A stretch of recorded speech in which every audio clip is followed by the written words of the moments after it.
Hello friends, അപ്പോൾ നമ്മുടെ ഇന്നത്തെ റെസിപ്പി എന്ന് പറയുന്നത് നല്ല വെറൈറ്റി ആയിട്ടുള്ളൊരു പുഡിംഗ് കേക്കാണ്, ചോക്ലേറ്റ് പുഡിംഗ് കേക്ക്.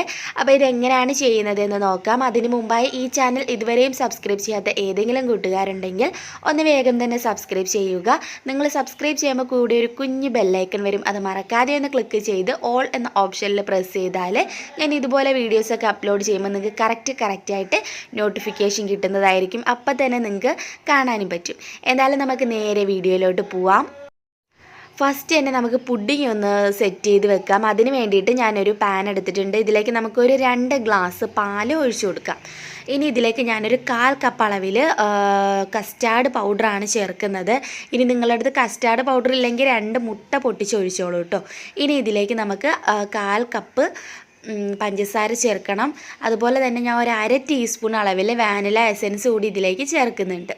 ഇതെല്ലാം കൂടിയിട്ട് നന്നായിട്ട് കട്ടയൊന്നും ഇല്ലാതെ ഒന്ന് മിക്സ് ചെയ്തെടുക്കാം. മിക്സ് ചെയ്തിട്ട് ഇത് നമുക്ക് നേരെ അടുപ്പിലോട്ട് വെച്ച് കൊടുക്കാം. ഇനി ഇത് നന്നായിട്ടൊന്ന് തിളപ്പിച്ചെടുക്കണം. തിളച്ച് വരുന്ന സമയത്ത് ഇതൊന്ന് കുറുകി വരും. അതുകൊണ്ട് കൈവിടാതെ ഇളക്കി കൊടുത്തുകൊണ്ടിരിക്കണം കേട്ടോ. നമ്മൾ ഫസ്റ്റിൽ തന്നെ കൈവിടാതെ ഇളക്കുക, കാരണം ഇത് പെട്ടെന്ന് അടുക്കി പിടിക്കുന്ന ഒന്നാണ്. അപ്പോൾ ഇത് നല്ലപോലെ തിളച്ച് ഇത് കുറുകി വരും. കുറുകി വരുന്ന ഉടനെ ഇറക്കാതെ 1 മിനിറ്റ് ഒന്ന് വെയിറ്റ് ചെയ്യുക കേട്ടോ. ഒന്ന് വെന്തൊക്കെ വരണ്ടേ അതിന് വേണ്ടിയിട്ടാണ് ഒന്ന് വെയിറ്റ് ചെയ്യാൻ പറഞ്ഞത്. 1 മിനിറ്റ് ഞാൻ നന്നായിട്ടൊന്ന് മിക്സ് ചെയ്തിട്ടുണ്ടായിരുന്നു. എന്നിട്ട് ഞാൻ ദേ അടുപ്പിൽ നിന്നും ഇറക്കിയിട്ടുണ്ട്. അതൊരു സൈഡിലേക്ക് നമുക്ക് മാറ്റി വെക്കാം. മറ്റൊരു ബൗളിലേക്ക് നമുക്ക് 1 മുട്ട ഒഴിച്ചു കൊടുക്കാം. ഈ ഒരു കേക്കിന് നമ്മൾ ഒരേ ഒരു മുട്ട മാത്രമേ ഉപയോഗിക്കുന്നുള്ളൂ. ഇനി ഇതിലേക്ക് നമ്മൾ ചേർക്കാൻ പോകുന്നത് പഞ്ചസാരയാണ്. ഞാൻ ഒരു ഗ്ലാസ് അളവിലാണ് എല്ലാം കാണിക്കുന്നത്, പ്രത്യേകിച്ച് കപ്പ് എടുത്തിട്ടില്ല. 1 ഗ്ലാസ് പഞ്ചസാര നമുക്കിതിലേക്ക് ഇട്ട് കൊടുക്കാം. ഇനി ഇതിലേക്ക് നമുക്ക് ഒരു നുള്ളു ഉപ്പ് ചേർത്ത് കൊടുക്കാം. അടുത്തതായിട്ട് ഇതെല്ലാം കൂടിയിട്ടൊന്ന് മിക്സ് ചെയ്യാം. പഞ്ചസാര, ഉപ്പ്, മുട്ട ഇത് ഇത്രയും കൂടിയിട്ട് നന്നായിട്ടൊന്ന് യോജിപ്പിച്ചോളൂ. ഒരു 2 മിനിറ്റ് നിങ്ങൾ ഇതുപോലെ ഒന്ന് അടിച്ചെടുക്കുകയാണെങ്കിൽ ഇത് നല്ല പതഞ്ഞ് വരും. നല്ലപോലെ നമ്മൾ ബീറ്റർ വെച്ച് പതപ്പിച്ചെടുക്കുന്ന പോലെ പതഞ്ഞ് വരും കേട്ടോ. നമ്മൾ പഞ്ചസാര പൊടിച്ചാണ് ചേർക്കുന്നതെങ്കിൽ ഇത്ര നന്നായിട്ട് വരത്തില്ല. നമ്മൾ പഞ്ചസാര മുട്ടയിലേക്ക് ഡയറക്റ്റായിട്ട് ഇടുന്ന സമയത്ത് നമ്മളിതുപോലെ മിക്സ് ചെയ്യുമ്പോൾ അത് പതഞ്ഞ് തന്നെ വരും കേട്ടോ. അപ്പോൾ ആ ഉപ്പും കൂടി ചേർത്തുകൊണ്ടാണ് ഇത്ര നന്നായിട്ട് പതഞ്ഞ് വന്നത്, കണ്ടോ. അപ്പോൾ ഇനി ചെയ്യേണ്ട, ഇതിലേക്ക് നമുക്ക് 1 ടീസ്പൂൺ അളവിൽ വാനില എസൻസ് ചേർത്ത് കൊടുക്കുക. എന്നിട്ട് നന്നായിട്ട് ഒന്നും കൂടെ ഒന്ന് മിക്സ് ചെയ്യുക. മുട്ടയുടെ മണം കംപ്ലീറ്റ് മാറി കിട്ടാൻ വേണ്ടിയിട്ടാണ്. ഇനി ഞാൻ ഇതിലേക്കൊരു സീക്രട്ട് ഇൻഗ്രീഡിയൻ്റ് കൂടി ചേർക്കുന്നുണ്ട്. ഒരുപാട് പേര് പറയുന്നുണ്ട് വീണ്ടും മുട്ടയുടെ മണം വാനില എസൻസ് ചേർത്തിട്ടും വരുന്നുണ്ടെന്ന്. പക്ഷേ എനിക്ക് ആ പ്രോബ്ലം ഇതുവരെ ഇല്ല കേട്ടോ. എനിക്കങ്ങനെ മുട്ടയുടെ സ്മെല്ല് വരാറേ ഇല്ല. എന്തായാലും ഒരു ടിപ്പാണിത്. ഇതിലേക്ക് 1 ടീസ്പൂൺ തേൻ കൂടി ചേർത്ത് കഴിഞ്ഞാൽ ഒട്ടും തന്നെ മുട്ടയുടെ സ്മെല്ല് വരത്തില്ല. അപ്പോൾ ഇതൊരു നല്ലൊരു ടിപ്പാണ് കേട്ടോ. അപ്പോൾ നമ്മൾ ആദ്യം വാനില എസൻസ് ഒഴിച്ചിട്ട് നന്നായിട്ട് മിക്സ് ചെയ്യുക. എന്നിട്ട് 1 ടീസ്പൂൺ തേൻ ഒഴിച്ച് കൊടുക്കുക. ഇനി നല്ലപോലെ ഒന്നും കൂടെ ഒന്ന് യോജിപ്പിച്ചിട്ട് ഞാനൊരു 2-3 ഡ്രോപ്സ് വാനില എസൻസ് കൂടി ഇതിലേക്ക് ഒഴിച്ച് വീണ്ടും ഒന്നും കൂടെ മിക്സ് ചെയ്യും. അപ്പോഴും തന്നെ കംപ്ലീറ്റ് ഇതിൻ്റെ മുട്ടയുടെ സ്മെല്ല് മാറിക്കിട്ടും.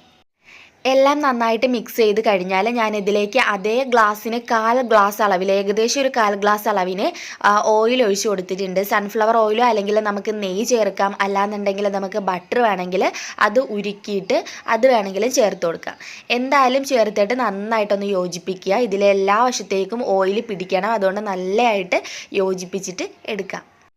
ഇനി ഞാൻ ഇതിലേക്ക് തണുപ്പില്ലാത്ത 1 ഗ്ലാസ് പാൽ കൂടി ഒഴിച്ചു കൊടുക്കുകയാണ്. തണുപ്പുണ്ടെങ്കിൽ ജസ്റ്റ് ഒന്ന് അടുപ്പിൽ വെച്ചിട്ട് ആ തണുപ്പ് ഒന്ന് വിട്ടെടുക്കുക.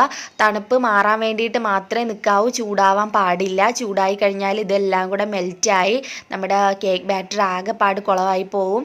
അപ്പോൾ നിങ്ങൾ ജസ്റ്റ് പാലിന് ചൂടും കാണരുത്, തണുപ്പും കാണരുത്. അപ്പം മിക്സ് ചെയ്തതിന് ശേഷം ഞാൻ ഇതിലേക്ക് ഒരു 2 ഗ്ലാസ് മൈദ ചേർക്കുന്നുണ്ട്. അതേ ഗ്ലാസ്സിന് 2 ഗ്ലാസ് മൈദ. ഇനി ഇതിലേക്ക് നമുക്ക് ഒരു 1/4 ടീസ്പൂൺ സോഡാപ്പൊടി ചേർത്ത് കൊടുക്കാം. അതുപോലെ തന്നെ ഞാൻ 1 ടീസ്പൂൺ അളവിൽ ബേക്കിംഗ് പൗഡറും ഇട്ട് കൊടുത്തിട്ടുണ്ട്. ഇനി ഇത് മെല്ലെ എല്ലാം കൂടെ ഒന്ന് യോജിപ്പിച്ചിട്ടെടുക്കാം. ഒരുപാടിട്ട് മിക്സ് ചെയ്യാൻ പാടില്ല. ജസ്റ്റ് എല്ലാം കൂടെ നന്നായിട്ടൊന്ന് മിക്സ് ആവാൻ വേണം. കട്ടയില്ലാതെ മിക്സ് ആവണമെങ്കിൽ ഒന്ന് സ്പീഡിനൊന്ന് മിക്സ് ചെയ്തോളൂ കേട്ടോ. എന്നാലേ കട്ടയില്ലാതെ പെട്ടെന്നൊന്ന് ആയി കിട്ടത്തുള്ളൂ. എന്നാൽ അത് ഓവറായിട്ട് മിക്സ് ചെയ്യാനും പാടില്ല. അത് പ്രത്യേകം ഒന്ന് ശ്രദ്ധിക്കുക. ഇനി ഇതിലേക്ക് ഒരു 1/4 ഗ്ലാസ് അളവിന്, അതേ ഗ്ലാസ്സിന് 1/4 ഗ്ലാസ് അളവിന് കൊക്കോ പൗഡർ എടുത്തിട്ടുണ്ട്.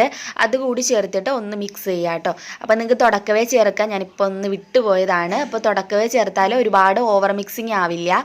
അപ്പോൾ എന്തായാലും നന്നായിട്ടൊന്ന് യോജിപ്പിച്ചിട്ടെടുക്കാം. ഇനി നമുക്ക് ഇത് ഒരു സൈഡിലേക്ക് മാറ്റി വെക്കാം. അതും നമുക്ക് റെഡി ആയിട്ടുണ്ട്. അടുത്തത് നമ്മുടെ പുഡിങ് ഒന്ന് എടുത്തിട്ട് ഒന്ന് മിക്സ് ചെയ്യാം കേട്ടോ, കാരണം ഇതൊന്ന് കട്ടിയായിട്ടിരിക്കുകയാണ്. അപ്പോൾ അത് ഇതുപോലെ സ്പാച്ചിൽ വെച്ചിട്ട് സ്പൂൺ വെച്ചിട്ടോ നമുക്കിത് ഇതുപോലെ ഒന്ന് ആക്കി കൊടുക്കാം. എന്നിട്ട് നമുക്കിതൊരു ഐസിങ് ബാഗിലോട്ട് മാറ്റാം. ഐസിങ് ബാഗ് ഇല്ലെങ്കിൽ ഏതെങ്കിലും ഒരു കവറിലോട്ടോ മാറ്റിയിട്ട് ഒരു ഹോൾ ഇട്ട് കൊടുത്താൽ മതിയാവും. അപ്പോൾ നമ്മുടെ പുഡിങ് ഇത് ഐസിങ് ബാഗിലോട്ട് മാറ്റിയിട്ടുണ്ട്. ഇനി എന്താ ചെയ്യേണ്ടതെന്ന് വെച്ചാൽ ഒരു 8 ഇഞ്ചിൻ്റെ കേക്ക് ടിന്ന് ഒന്ന് ഗ്രീസ് ചെയ്ത് ബട്ടർ പേപ്പറൊക്കെ ഒന്ന് ഇട്ട് വെച്ചേക്കുക. ഫസ്റ്റ് നമ്മൾ റെഡിയാക്കി വെച്ച ചോക്ലേറ്റ് കേക്കിൻ്റെ ഹാഫ് ഇതിലേക്ക് ഒഴിച്ചു കൊടുക്കുക.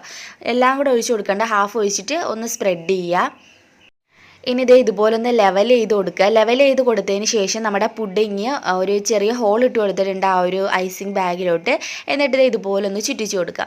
എൻ്റെ പുഡിങ് നമ്മളിപ്പോൾ റെഡിയാക്കി എടുത്ത് കുറച്ചുകൂടി ഉണ്ടെങ്കിൽ കൊള്ളായിരുന്നു, കാരണം ഫുള്ളായിട്ട് നല്ലപോലെ കവർ ചെയ്യാൻ പറ്റിയിട്ടില്ല. നിങ്ങളൊരു 2.5 ഗ്ലാസ് പാല് വെച്ചിട്ട് ചെയ്തോളൂ കേട്ടോ. അത് മാത്രമല്ല നമ്മുടെ കസ്റ്റാർഡ് പൗഡർ ഒരു 1/4 കപ്പും 1 ടേബിൾ സ്പൂൺ കൂടി അധികം ചേർത്തിട്ട് ചെയ്തെടുത്തോളൂ കേട്ടോ. അപ്പോൾ അതെന്തായാലും ഞാനിത് ഇതിലേക്ക് ചുറ്റിച്ച് കൊടുത്തിട്ടുണ്ട്. എന്നിട്ട് അതിൻ്റെ മുകളിലായിട്ട് ബാക്കി വന്ന ചോക്ലേറ്റ് ബാറ്ററും മെല്ലെ എല്ലാ വശത്തേക്കും ഒഴിച്ചിട്ടുണ്ട് കേട്ടോ. ഇനി ടാപ്പ് ചെയ്യാൻ പാടില്ല, കാരണം നമ്മുടെ പുഡിങ് അങ്ങ് മാറിപ്പോവും. അപ്പോൾ അത് ലെവലായിട്ട് തന്നെ ഇരിക്കാൻ ഇങ്ങനെ തന്നെ ചെയ്യുന്നതായിരിക്കും നല്ലത്. ഇനി ഇതിൻ്റെ മുകളിലായിട്ട് നമുക്കിത് ഇതുപോലൊന്ന് ആക്കി കൊടുക്കാം. ഒരു ഷേപ്പ് പോലെ ചെയ്ത് കൊടുക്കാം കേട്ടോ നമ്മുടെ പുഡിങ്ങിനെ. അപ്പോൾ ഇത്രയേ ഉള്ളൂ, ഒരു വെറൈറ്റി ആയിട്ടുള്ളൊരു പുഡിംഗ് കേക്കാണ്. ഇനി നമുക്ക് നോർമലായിട്ട് ബേക്ക് ചെയ്യുന്ന പോലെ തന്നെ ബേക്ക് ചെയ്താൽ മതി കേട്ടോ. അതായത് ലോ ഫ്ലെയിമിൽ ഇട്ടിട്ട്, ഏത് പാനാണെങ്കിലും 5 മിനിറ്റ് പ്രീ ഹീറ്റ് ചെയ്യുക. എന്നിട്ട് ഇറക്കി വെച്ചിട്ട് ലോ ഫ്ലെയിമിൽ ഇട്ടിട്ട് ഒരു 40 മിനിറ്റോളം ബേക്ക് ചെയ്യാം. ഓവനിലാണെങ്കിൽ ഒരു 165 ഡിഗ്രിയിൽ ഒരു 40 അല്ലെങ്കിൽ ഒരു 50 മിനിറ്റോളം ബേക്ക് ചെയ്യാം. എന്തായാലും നമ്മുടെ കേക്ക് നല്ല സൂപ്പറായിട്ട് പൊങ്ങി വന്നിട്ടുണ്ട്, നല്ല അടിപൊളിയായിട്ട് വന്നിട്ടുണ്ട്. കണ്ടോ, നല്ല പെർഫെക്റ്റ് ആയിട്ട് ചോക്ലേറ്റ് കേക്ക് കിട്ടിയിട്ടുണ്ട്. അപ്പോൾ എന്തായാലും നിങ്ങൾക്ക് വീഡിയോ ഇഷ്ടമായിട്ടുണ്ടെങ്കിൽ താഴെ കാണുന്ന ലൈക്ക് ബട്ടണിൽ പ്രസ് ചെയ്തിട്ട് ലൈക്ക് ചെയ്യുക. എന്തായാലും നമുക്ക് ഇതുപോലുള്ള പുതിയ റെസിപ്പി വീഡിയോയുമായിട്ട് വീണ്ടും കണ്ടുമുട്ടാം. അതുവരേക്കും ബൈ, ടേക്ക് കെയർ.